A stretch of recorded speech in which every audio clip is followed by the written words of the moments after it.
Okay, let me show you something. This is what a 9 days old chick looks like, okay? And this is also a 9 days old chick with missing legs. Half the size.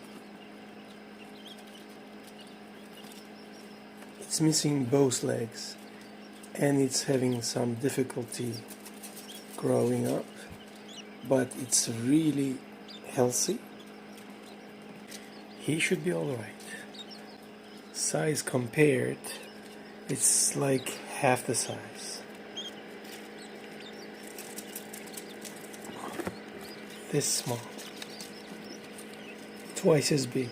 Regular chick is twice as big. They all born on the same day.